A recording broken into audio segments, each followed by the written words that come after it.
Good morning. It is so good to be with you today. I am happy to be with you. I am happy about the weather, the such a difference a week makes, you know.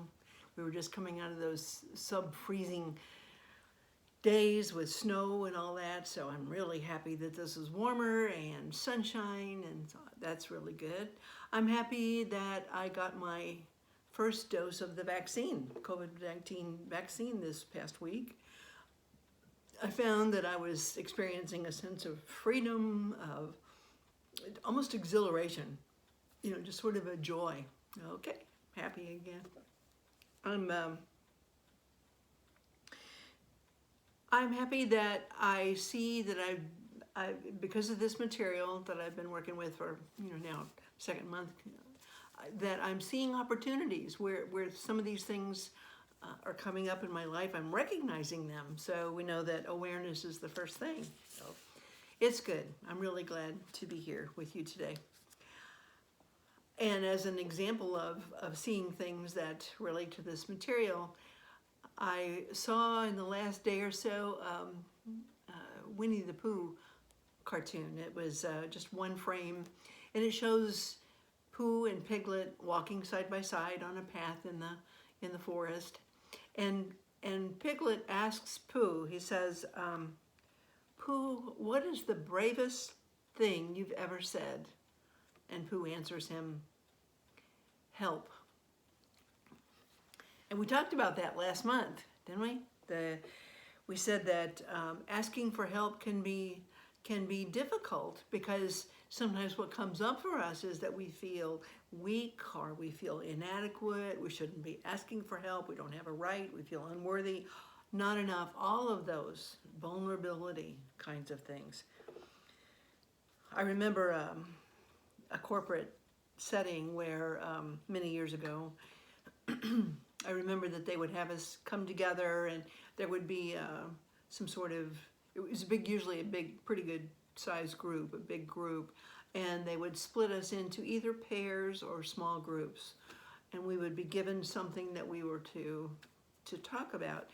I remember being asked to share, what was the most embarrassing thing? And on the outside, my face is, just smiling. I'm not giving any indication of what's going on the inside. The inside is saying, there's no way I'm telling them what the most embarrassing thing is that I've done. So I'm searching frantically in my brain as I'm smiling for something that is embarrassing, but maybe not the most embarrassing thing that I've done. That attempt, I think, to bond, which is what it is. It's, to share with people and to create a bond, sometimes too much too soon. And so it does the opposite. It creates a wall. Vulnerability is good, but it can't be forced, so it is good to be vulnerable with trustworthy person or people. So that's a takeaway on that. Last month we started this adventure, and I call it an adventure because it tends to stretch us a bit. Adventures do. We started on this book, The Gifts of Imperfection. I think it's really good. In our attempt to be people who can help to bring some unity, help to bring some peace, help to bring some love into our nation and, in fact, world, we needed some path, I guess, and this is one path. It's a way of looking at ourselves, of getting rid of the log that's in our eye, so that we can go about the business of being peace, being love in the world. Last month we talked about wholehearted living. And she starts off with this paragraph, which I shared last month, but I think is really good. Wholehearted living is about engaging in our lives from a place of worthiness. It means cultivating the courage, compassion, and connection to wake up in the morning and think, no matter what gets done and how much is left undone, I am enough. Is going to bed at night thinking, yes, I am imperfect and vulnerable and sometimes afraid, but that doesn't change the truth that I am also brave and worthy of love and belonging. So that's the essence of what we're going for here. It's this wholehearted living. That's what we want to do.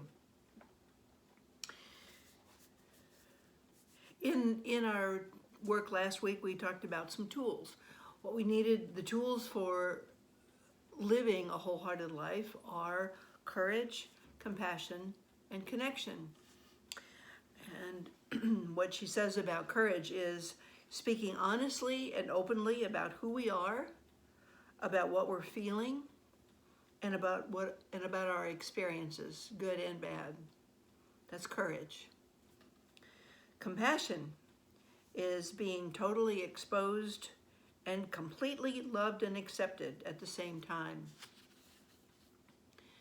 Compassion feels really good on both sides, on the giving side and on the receiving side, because to be exposed and feel love and accepted in my exposure and vice versa, it feels good to be so connected with a person, we can do that. And then connection says that it is an energy that exists between people when they feel seen, heard, and valued. And I think we all know what that feels like, to be with someone who sees us, who hears us, and who values us. And it's a great gift to be able to give that to another person. That's connection. Connection, she says we're wired for connection, and that in this sense, to have a connection, it needs to be reciprocal. So, in addition to the tools for wholehearted living, we also talked about love, belonging, and worthiness. Worthiness is a big deal. We need to believe that we're worthy of love and belonging. Worthiness doesn't have any prerequisites, so we won't be loved when we have, X amount of money, or live in a certain house, or look a certain way, or any of those things. Worthiness does not have prerequisites. Belonging, as opposed to fitting in, belonging doesn't require us to change who we are. It requires us to be who we are. Fitting in, as if we remember, is when we feel like we have to change to fit in. But belonging is being who we are, and then finding people who also are like that. Belonging. And last time we also talked about self-love, because loving ourselves is a big part of this. Self-love means to trust ourselves. Maybe we've made poor decisions in the past about something, but that doesn't mean that we're always going to make poor choices. So we can learn in various ways what we need to do so that we can trust ourselves. It also means to respect ourselves and to treat ourselves with kindness. Self-love. So that was the recap of last month. This time, today, we're going to be talking about shame and authenticity. Now, authenticity is the first guidepost. I shared that the book has 10 guideposts. This is the first one, cultivating authenticity. But before we get there, we need to recognize that we had the foundation last week, and we need to recognize that there are things, at least one thing that will often get in the way of being authentic and get in the way of wholehearted living, and that is shame.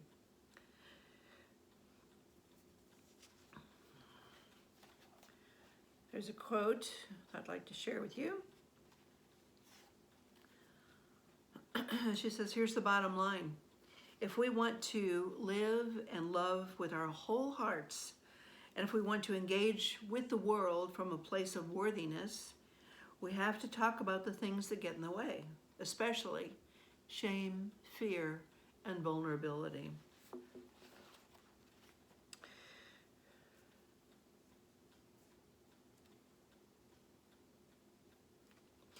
She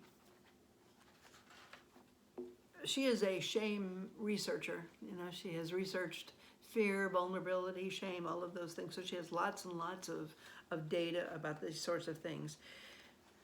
She describes in here shame resilience. She talks about the 3 things that we need to know about shame. First of all, we all have it. She says shame is universal and one of the most primitive human conditions that we experience. The only people who don't experience shame lack the capacity for empathy and human connection. So we all have shame. The second thing is we all share, that we need to know, is that we're all afraid to talk about shame. If we think about it even just for a moment, I mean, I know that's true for me. The things that I have been ashamed about in my past, I have not wanted to talk about. And number 3, the less we talk about shame, the more control it has over our lives. Sorrowfully, that's true.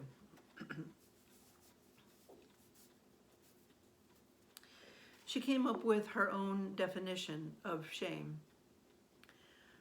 She said basically it's the fear of being unlovable. And then she says the definition she developed is shame is the intensely painful feeling or experience of believing that we are flawed and therefore unworthy of love and belonging. I think that's powerful. Believing that we're flawed and therefore unworthy of love and belonging. I've heard people describe being broken, you know, that they are just unworthy.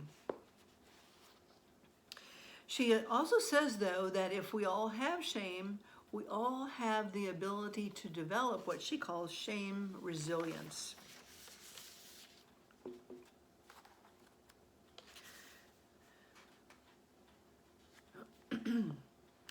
Shame really needs 3 things to grow so much that it controls our lives. And those 3 things are secrecy, silence, and judgment. Again, when I think about myself, the shame, and it can grow. Secrecy, of course, I'm going to keep it secret. I'm not going to talk about it. And I judge myself for, you know, being such an unworthy and unlovable person.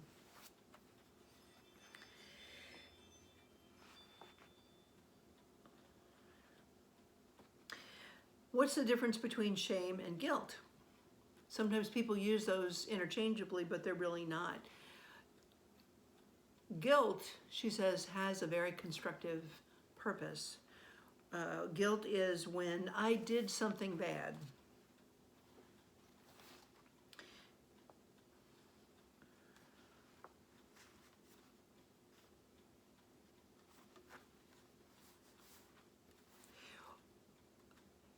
Guilt is we are very uncomfortable when with that feeling of guilt. We don't like the way it feels, but when we've done something bad, we have the opportunity, the ability to apologize, to make amends, and to change our behaviors because we did something bad.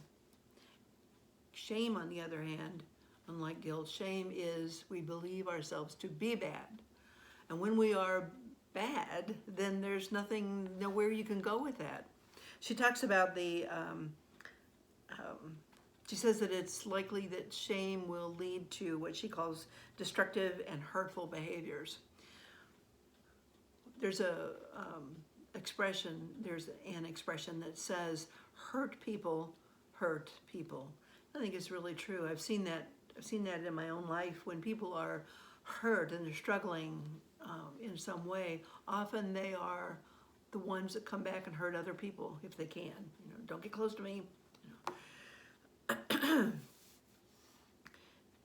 Some of the destructive behaviors that she mentions include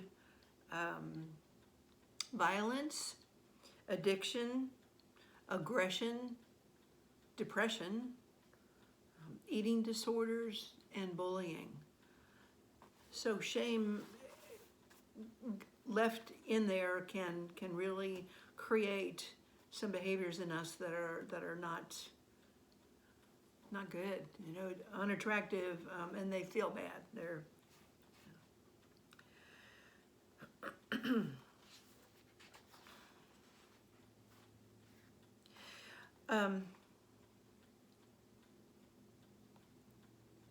this shame resilience.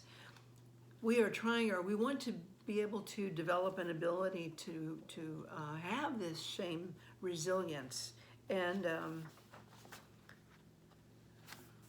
yeah, let me get to that.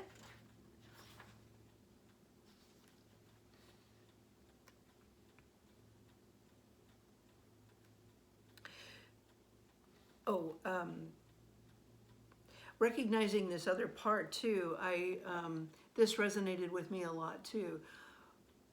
Knowing that people deal with shame in 3 different ways, and it isn't like we choose one and that's the way we always react to this, but sometimes we move away from the shameful incident, we withdraw, we hide. I recognize that feeling. If I've done something shameful, I want to hide from those people. I would prefer not to see them again because I'm so unlovable, etc. We move away, we withdraw. Another one is we move toward. And in that case, I've done something shameful, so then I go and I try to appease and I try to make the person happy, you know, do whatever I can, please them in some way. So I'm leaving behind who I am in order to be helpful, likable to the other person. That's moving toward. And the moving against is using shame to combat shame. So it is if we have a reaction of feeling shame, then we strike back. Oh yeah, well, you know, da da da da da. So those are common ways that we react. Excuse me. Pardon me. We want to recognize when we are in that shame state, when we are having a shame reaction. Sorry. So she has this to say.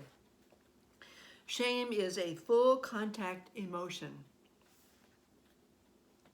She says men and women with high levels of shame resilience know when shame is happening. The easiest way to know shame is to cultivate an awareness of our physical shame symptoms. And then she goes on to describe hers. She says that hers, she said that when she is in that, she says, I know I'm struggling with shame when that warm wash of inadequacy comes over me. My heart races. My face feels hot. My mouth goes dry. My armpits tingle. And time slows down.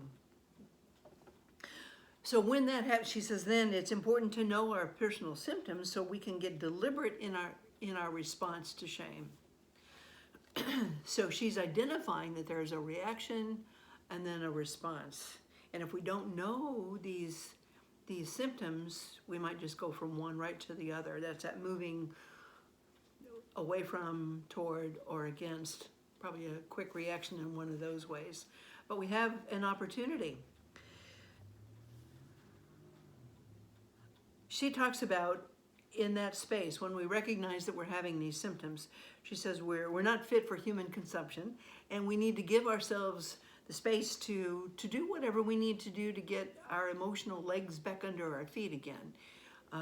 For her, she says that she knows, she says, I know that it will take me 10 to 15 minutes to pull myself together, and that I will definitely cry before I'm ready.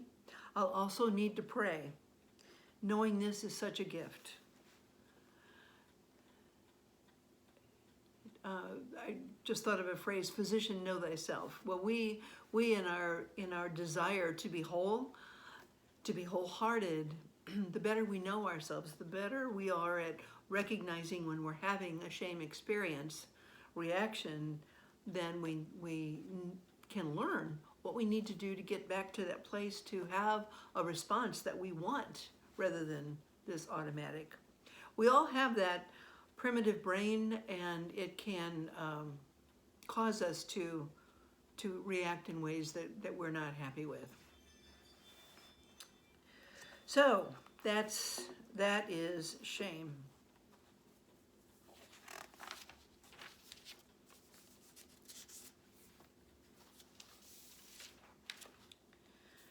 Which brings us then to the second part of what we're going to be talking about today, which is the first guidepost.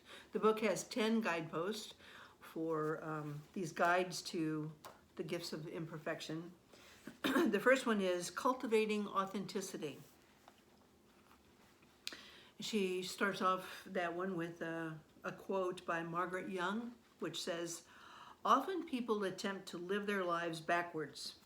They try to have more things or more money in order to do more of what they want so that they will be happier.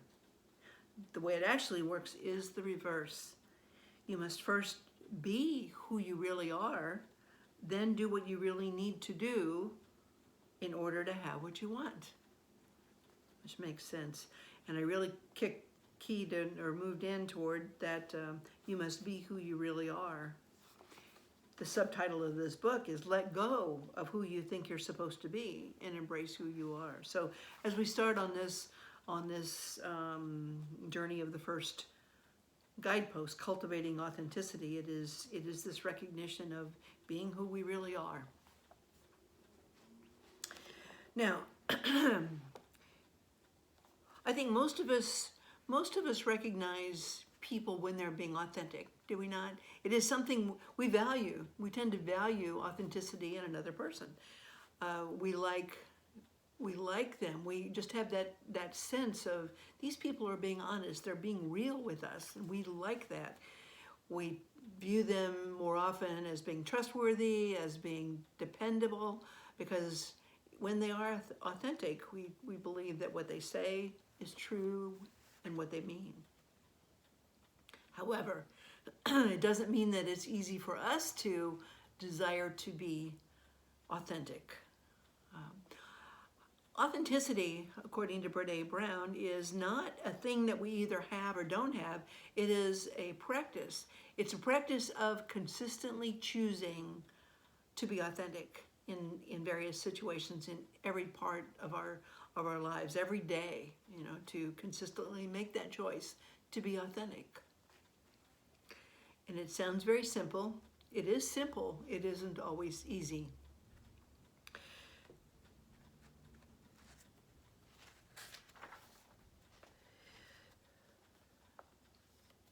She talks about being authentic, being both hopeful and exhausted, because again, we like authenticity in other people, and we think about ourselves being authentic. It feels hopeful, it feels like we can be real and be valued by other people too. It also can be exhausting because the idea, the sense of how much it's going to take can be overwhelming sometimes. We feel exhausted because we know in our culture we are not encouraged to be authentic.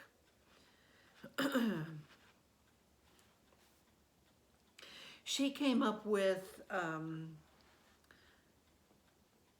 she says that given the multitude of the task, be authentic in a culture that wants you to fit in and people please, she came up with a definition of authenticity, and then she came up with what she calls the anatomy of authenticity.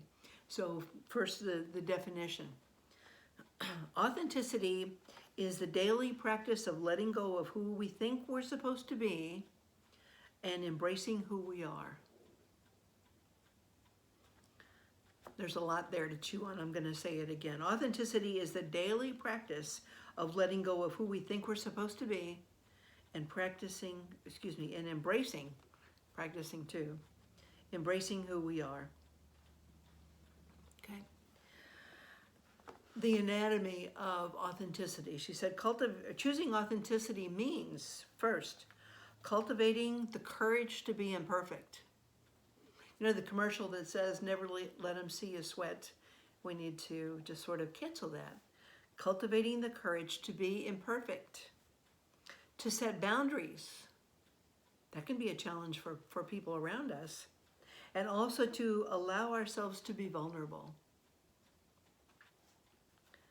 And again, with commercials, I remember the commercials where it shows things happening. I think it's a beer commercial.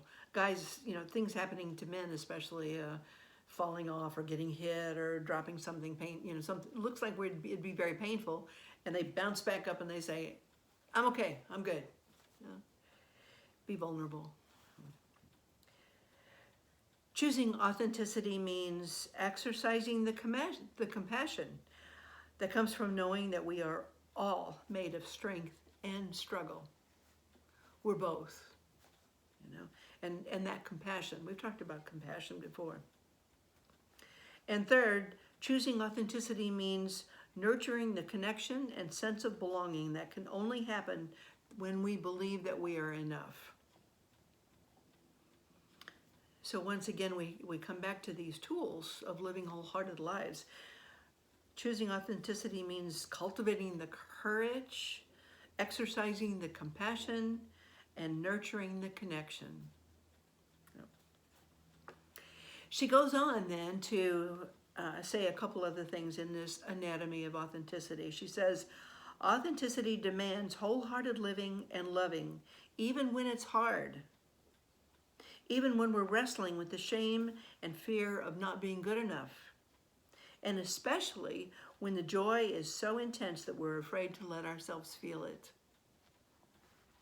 And then finally, mindfully practicing authenticity during our most soul-searching struggles is how we invite grace, joy, and gratitude into our lives.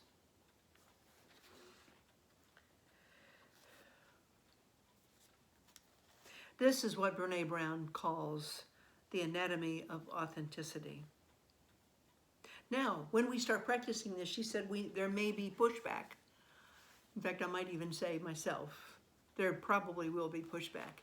If people are used to seeing us in a certain way, having us behave in a certain way, when we begin to be authentic, it may create some ripples that make them uncomfortable too. Some of the things that she says are